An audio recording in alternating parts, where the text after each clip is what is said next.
Stopp. Irgendwas ist hier komisch. Damit meine ich nicht mich. Lol. Ich habe von meinem Freund ein Apple iPad Magic Keyboard bekommen. Aber irgendwas ist hier richtig komisch. Das eine Woche hier unausgepackt zu lassen, ist hart. Wie ich es geschafft habe? Eine Sache, die ich mir auch niemals geholt hätte. Weil wenn es nach mir geht, benutze ich mein iPad von vor 5 Jahren immer noch. Ich habe aber letztes Jahr ein neues bekommen, weil mich das persönlich überhaupt nicht stört. Außer, wenn die Apps dann plötzlich nicht mehr zu öffnen sind. Dann denke ich mir auch, okay, es wird Zeit. Ein Apple iPad Magic Keyboard. Mein Gott, wie geil. Ich habe keine Lust, eine Schere zu holen, deswegen nehmen wir jetzt den Stift und machen damit. Ich habe die Packung angemalt. Ich lasse das.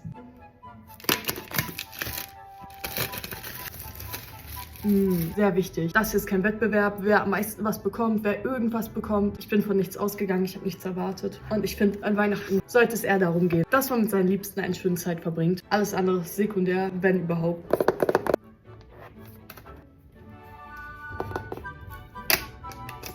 Okay, so.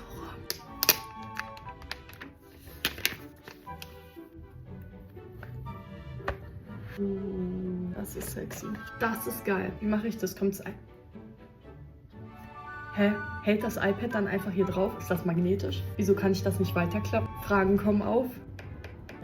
Aber die Tasten machen Spaß. Obvious. Glaube ich, muss man das iPad einfach nur ranmachen, oder? Sag nicht, das ist kaputt, weil es so schief ist. Wenn das iPad jetzt hier reinkommt, dann ist es doch schief. Das kann man nicht weiterklappen. Freunde, ich check's gerade nicht. Sorry. Das macht doch wirklich keinen Sinn. Naja, es bleibt spannend.